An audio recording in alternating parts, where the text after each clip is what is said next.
Olá, bom dia colegas que estão aqui no presencial, bom dia você que está em casa, nos acompanhando, né? Então, nós estamos retomando as atividades que teve início ontem do DCRB Trilhas, área das Ciências Humanas. Hoje, dando continuidade ao roteiro de planejamento das atividades, né? Com a estação colaborativa das trilhas da aprendizagem. Vamos juntos. E, para começar, a gente vai assistir junto o vídeo de toda a cor para a gente compartilhar os nossos sentimentos nessa manhã. Albert Einstein já dizia que todos nós somos gênios. Mas, se você julgar um peixe pela sua habilidade em subir em árvores, ele passará a sua vida inteira acreditando ser incapaz. Senhoras e senhores do júri, no julgamento de hoje temos a escola de hoje em dia. Obrigado por terem vindo. A escola de hoje em dia não força apenas que peixes subam em árvore, mas ainda o fazem descer e fazer uma corrida de 10 milhas. Me diga, escola, você tem orgulho das coisas que tem feito? Transformando milhões de pessoas em robôs, você acha isso engraçado? Você tem ideia de quantas crianças se identificam com esse peixe? Nadando contra a corrente, nunca encontrando seus dons, pensando que são estúpidas, acreditando que são inúteis. Mas chegou a hora, chega de desculpas. Eu peço à escola para se levantar, acuso-a de matar a criatividade, a individualidade e por ser intelectualmente abusiva. É uma instituição antiga que sobreviveu fazendo isso. Com isso, meritíssimo, encerro meu discurso de abertura e, se eu puder apresentar minhas evidências, provarei tudo isso. Prossiga. Exposição A. Isso é um telefone hoje em dia. Vocês reconhecem isso? Isso é um telefone de 150 anos atrás. Diferente, não? Me acompanhe. Isso é um carro de hoje em dia. E isso é um carro de 150 anos atrás. É bem diferente, certo? Agora vejam isso. Isso é uma sala de aula hoje em dia. E isso é uma sala de aula de 150 anos atrás. Não é vergonhoso? Em mais de um século, nada mudou. Você ainda diz que prepara as crianças para o futuro? Com essas evidências, eu preciso perguntar: você prepara as crianças para o futuro ou para o passado? Eu analisei seu passado e cheguei à conclusão que você foi feita para treinar pessoas para trabalhar em fábricas. O que explica porque você coloca alunos em filas, tudo bonito e agradável. Pedem para eles ficarem sentados, levantar a mão se quiserem falar, dão a eles pequenos intervalos para comerem numa jornada de 8 horas e ainda dizem a elas o que devem pensar. E as fazem competir por um A nas provas. A, letra que determina a qualidade de produtos. Daí a carne de primeira, ou tipo A. Eu sei, naquele tempo tudo era diferente. Todos temos um passado. Eu também não sou nenhum Gandhi. Mas no dia de hoje nós não precisamos fabricar robôs zumbis. O mundo mudou. Precisamos agora de pessoas que pensem de forma criativa, inovadora, crítica e independente, com habilidade de se conectar. Todo cientista diz que não existem dois cérebros iguais. E qualquer pai ou mãe com 2 ou mais filhos podem confirmar isso. Então, nos explique por que você trata todos os alunos da mesma forma, como se fossem formiguinhas de cookies ou bonés, ensinando a eles a mesma porcaria que deveria servir para todos. Cuidado com as palavras. Me desculpe, meritíssimo, mas se um médico prescreve o mesmo remédio para todos os seus pacientes, os resultados seriam trágicos. Muitas pessoas ficariam doentes. E quando falamos de escola, é exatamente isso que acontece. Péssimas práticas educacionais, onde um professor fica em pé na frente de 20 crianças, com diferentes pontos fortes, diferentes necessidades, diferentes dons, diferentes sonhos.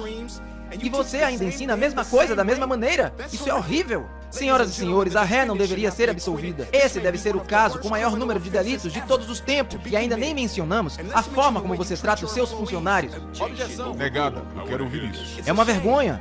Quero dizer, os professores possuem o trabalho mais importante do planeta e mesmo assim são mal remunerados? Não é nenhuma surpresa que muitos estudantes não chegam lá. Sejamos francos, os professores deveriam ganhar tanto quanto os médicos, porque um médico pode realizar uma cirurgia cardíaca e salvar uma criança. Mas um bom professor pode tocar o coração daquela criança e fazer com que ela se sinta verdadeiramente viva. Professores são verdadeiros heróis que muitas vezes são responsabilizados, mas não são o real problema. Eles trabalham num sistema sem muitas opções ou direitos. Os currículos são criados por políticos. Muitos desses nunca deram sequer uma aula durante toda a vida. São obcecados por provas e testes. Eles pensam que uma prova de múltipla escolha irá determinar o sucesso. Isso é muito estranho. E na verdade as provas são tão cruéis que deveriam ser abandonadas. Mas não acredite apenas nas minhas Minhas palavras, ouça Frederick J. Cayley, o cara que inventou a prova, disse, e eu cito: essas provas são muito cruéis para serem utilizadas e devem ser abandonadas. Senhoras e senhores do júri, se continuarmos seguindo por esse caminho, os resultados serão letais. Eu não tenho muita esperança na escola, mas eu tenho muita esperança nas pessoas. Se conseguimos customizar sistema de saúde, carros, páginas no Facebook, então é nosso dever fazer o mesmo com a educação, dar um upgrade, mudar, acabar com esse espírito antigo de escola, porque é inútil, a menos que estivéssemos trabalhando para trazer de volta o espírito de cada aluno. Esse deveria ser o nosso real trabalho, nada de senso comum. Ao invés disso, vamos tocar o coração de cada aluno em cada sala de aula. Claro que matemática é algo importante, mas não mais que arte ou dança. Vamos dar chances iguais ao dom de todos. Sei que tudo isso parece um sonho, mas países como a Finlândia estão fazendo coisas incríveis. Eles encurtaram o tempo na escola, os professores são bem remunerados, não existe lição de casa e estão depositando todas as fichas em colaboração ao invés de competição. Aí está o segredo, meninos e meninas. O sistema educacional deles supera o de qualquer outro país do mundo. Alguns outros lugares, como Singapura, estão avançando rapidamente. Escolas como Montessori, programas como Khan Academy, não há apenas um caminho, mas precisamos nos mexer. Enquanto os estudantes são 20% da população, ao mesmo tempo são 100% do nosso futuro. Portanto, vamos escutar os seus sonhos. Assim não há o que não vamos conseguir atingir. Esse é o mundo em que eu acredito. Um mundo em que peixes não serão mais forçados a subir em árvores. Encerro meu caso.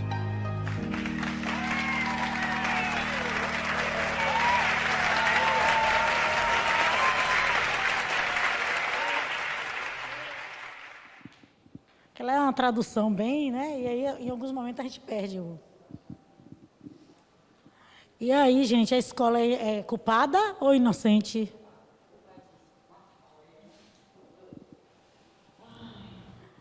Agora é a hora agora é a hora dos advogados colocarem seus pontos de vista.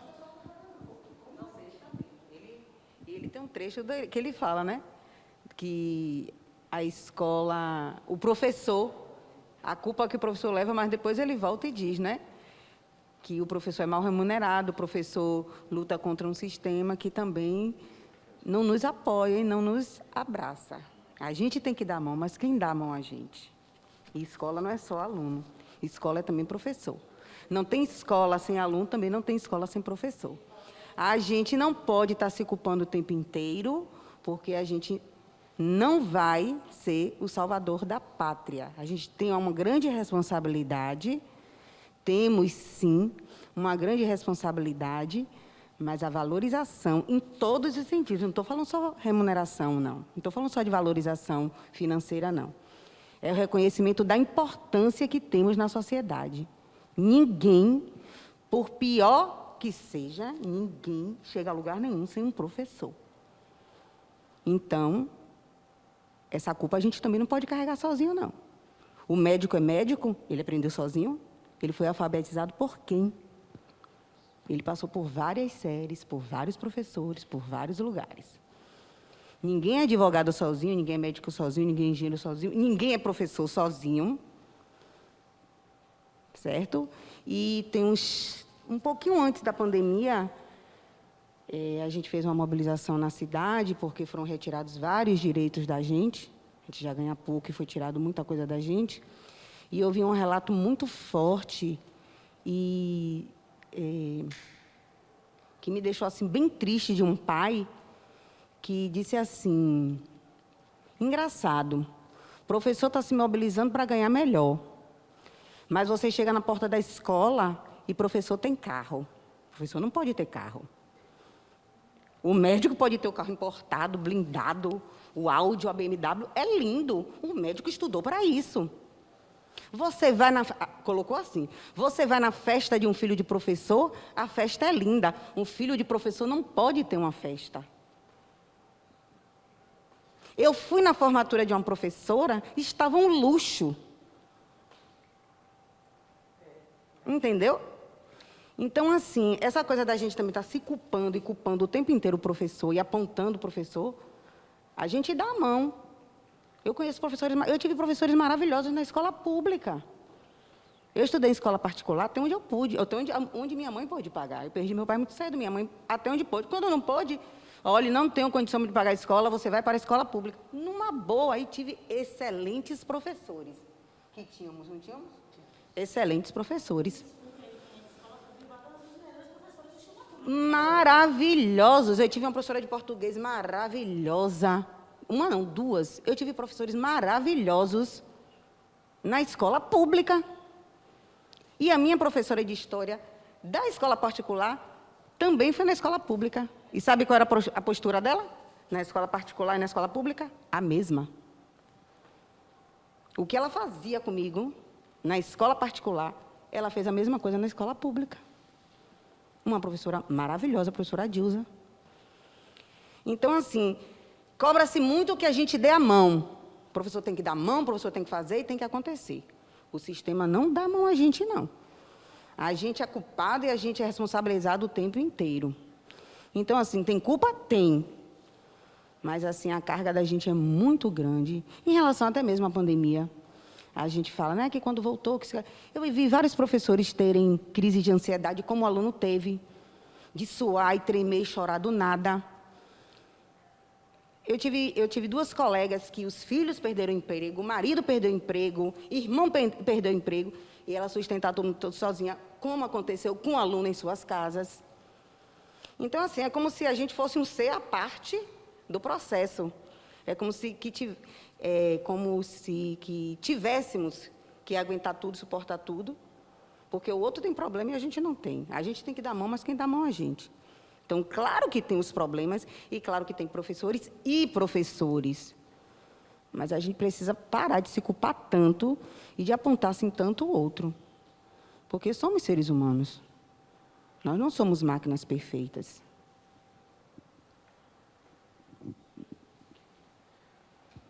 Sobrou para mim, foi? Rapaz, esse esquema de último só me favorece quando a Bíblia diz que os últimos serão os primeiros, mas o resto só... Todo mundo que falou aí, tipo, era o que eu ia falar no trabalho, na apresentação. Então, você já falou minha fala. Brincadeiras à parte. Na verdade, quando a Pro mostrou os 3 modelos, né, de educação, quer dizer, as imagens que lembram 3 modelos de educação, ali, das formações que eu já participei, ela fala justamente de um sistema educacional onde o pedagogo é do século XIX, a escola o professor é do século XX e o aluno é do século XXI. Então, essa conta não fecha, porque você está estudando teóricos que estudou aquela escola de 150 anos. Você está lecionando numa formação acadêmica que, aos trancos e barrancos, tiveram que colocar a pauta indígena e a pauta étnico-racial, porque, digamos que quem tem 10 anos de formação ou mais aí, provavelmente pegou a ponga, e o termo é bem inadequado mesmo, pegou uma ponga de quem, professor de academia, teve algum tipo de contato com as leis, né? Aí conseguiu lecionar. Mas, no geral, tem muita gente aí com formação acadêmica que nem alcançou essa discussão na academia. E aí, eu acho que foi ontem, Claudineia falou, não tem como você falar de uma coisa que você não conheça. Então, se o cara não ouviu isso na faculdade, se a professora não leu isso na faculdade, como é que ela vai trazer isso para uma discussão aí? De novo, essa conta não bate. Quando eu estava lá na minha efervescência no início da faculdade, ou no início da docência, esse vídeo aí me deixava pé da vida, porque eu entendia que estavam me colocando a culpa.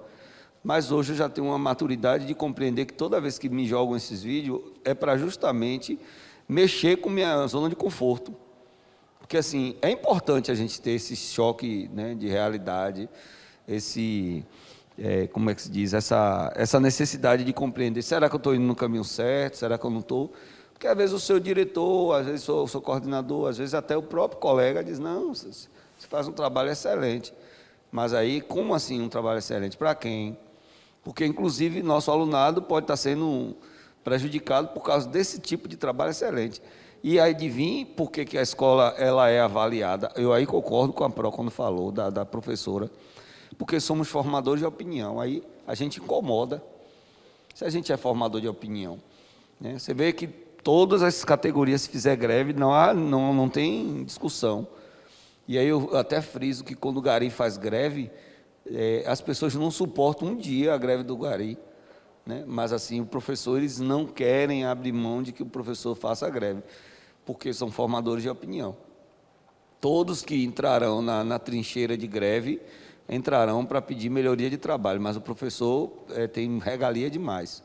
É nessa pegada, né? Então, adorei o vídeo, realmente o vídeo é muito, como é que se diz? Motivador. E eu não vou nem dizer a palavra motivador, é como assim, é como se mexesse com as estruturas, né? Aquelas estruturas que estão ali acomodadas, e o vídeo chegou com essa finalidade. O vídeo, ele desequilibra, ele tira você de onde você está e diz assim, ó, em vez de eu me sentir culpada, ele me fez ver que eu, enquanto professora, tenho algumas atitudes que poderiam ser melhoradas.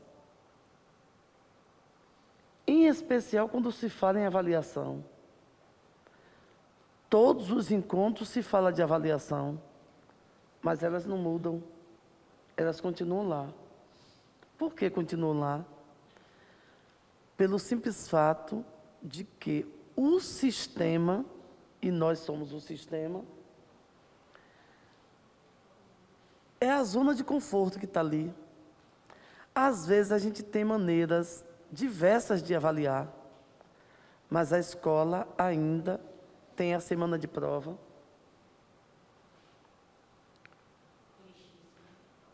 A escola ainda tem semana de prova, que é um desespero. O menino o menino falta, o menino está ali, o transporte quebrou da escolar, choveu, o carro não veio, mas a avaliação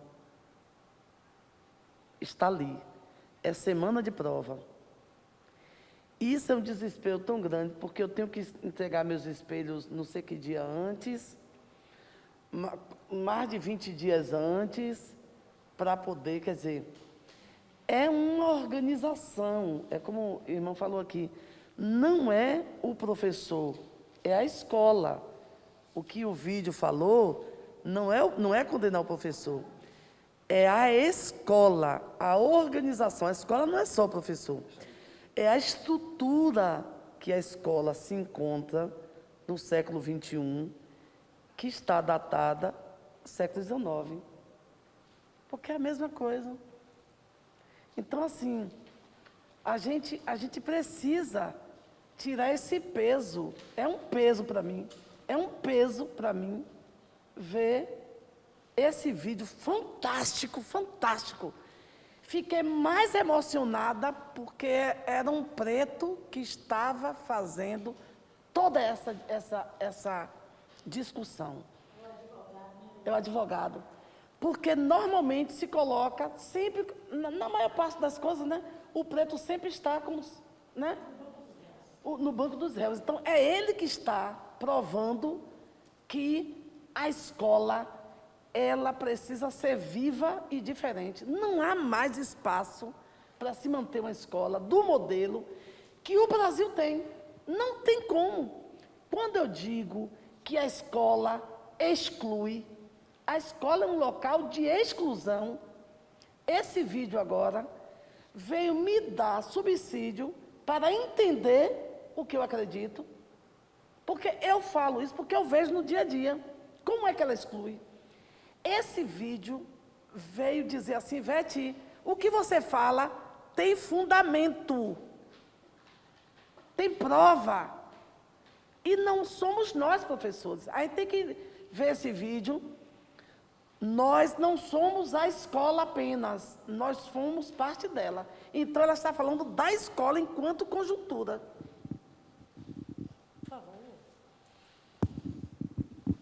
Então, para a gente não se alongar e dar continuidade a essa discussão, a Ivete traz um ponto importante, que é o objetivo exatamente do vídeo. Não é pensarmos a escola centrada na figura só do professor, né? E professoras, mas pensarmos a estrutura educacional, né? Ali o questionamento é qual é a estrutura de educação que nós estamos tendo, né? É a educação do século XIX imposta ainda no século XXI, né? Vocês se atentaram que no vídeo passa várias vezes o aquário, né, com um peixe.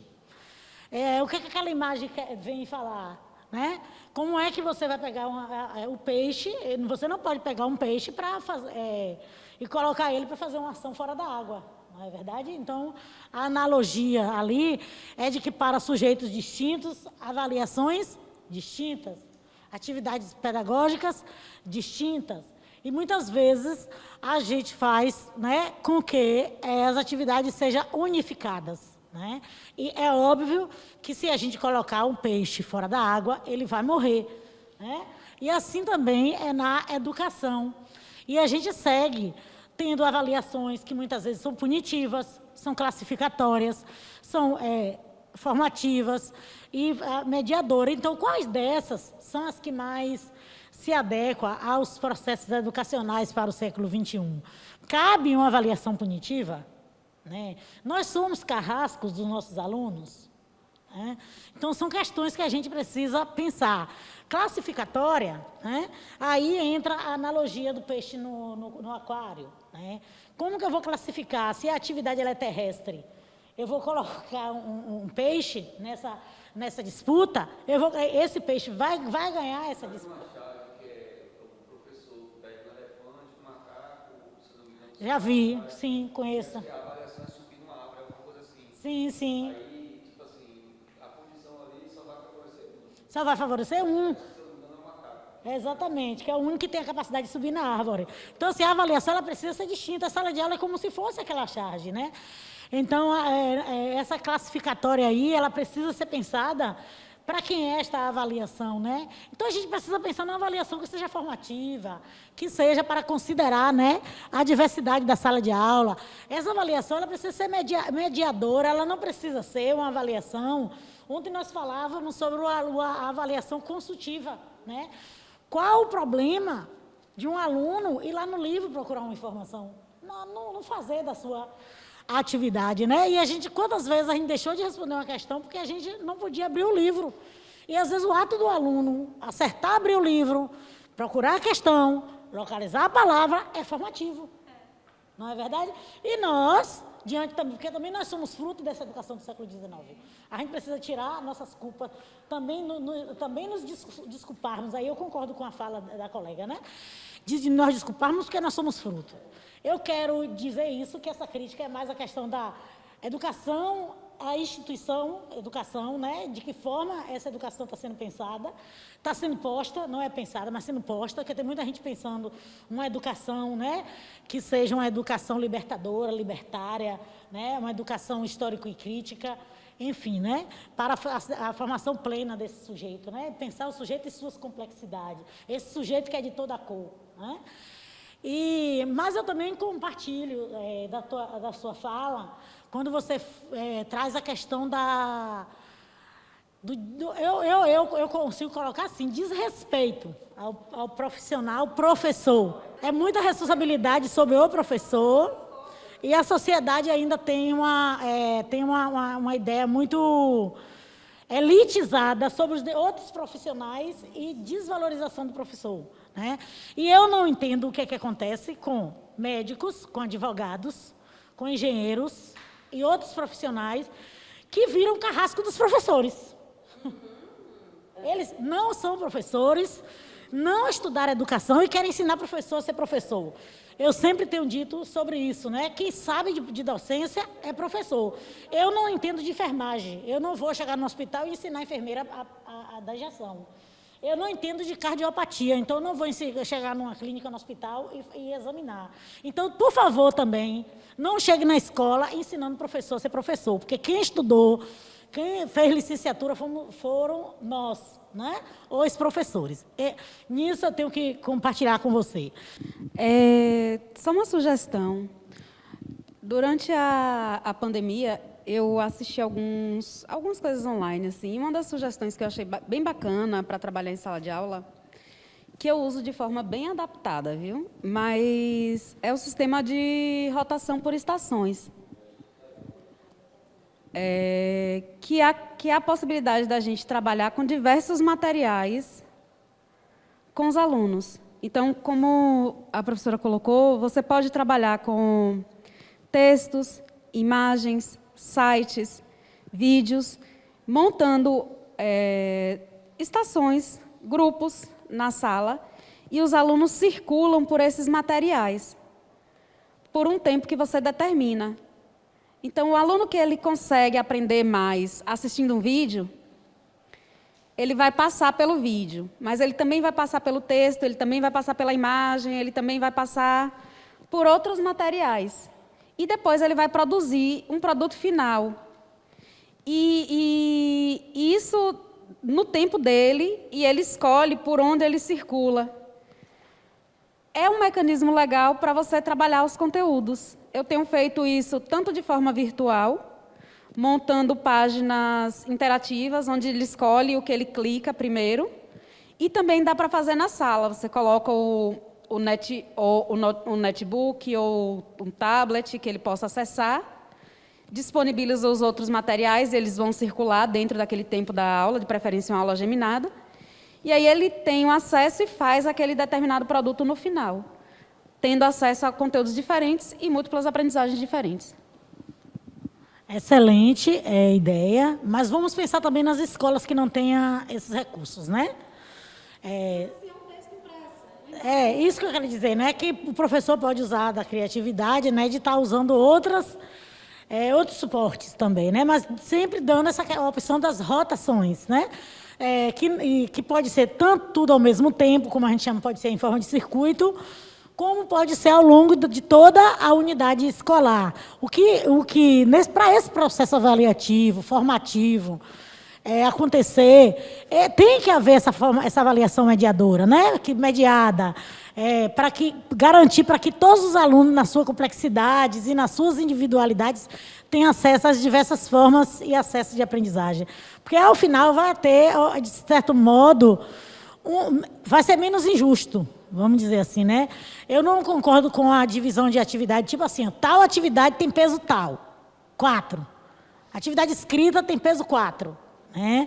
E as demais têm pesos menores. E aquele aluno que tem dificuldade na escrita? Porque tem o aluno que ainda tem... Ontem mesmo foi relatado aqui, né? De que os alunos têm tido muita dificuldade na escrita. E aí você vai usar a escrita como um processo avaliativo final para punir, porque seria punitiva. Seria uma avaliação punitiva. Né? Então, a gente precisa ser muito cuidadoso, criterioso nesse processo avaliativo. Né? Então, tudo isso aqui, essa breve discussão sobre avaliação, é para que vocês pensem na hora de vocês elaborar o produto de vocês, que eu sei que vocês vão jogar duro. Múltipla escolha também, existe alunos com dificuldade com as questões de múltipla escolha. A múltipla escolha, se você não estiver atento ali, ontem aqui, na hora que nós colocamos as duas questões para a gente saber se era habilidades ou competências, ali é um exemplo da dificuldade da múltipla escolha. Né? Uma palavrinha, não é porque o aluno não sabe, não, uma palavrinha te engana. Então, que a gente tenha cuidado também. Né? Tudo a gente precisa. Tem que se oferecer para que o aluno aprenda a interpretar, para que o aluno aprenda, né, descobrir as pegadinhas, mas não pode ser definitiva, não pode ser só aquilo. Toda unidade tem que ter prova objetiva. Né? Se vocês saberem que existem fragilidades, é isso. Mais alguém quer falar? Então, vamos retomar os grupos.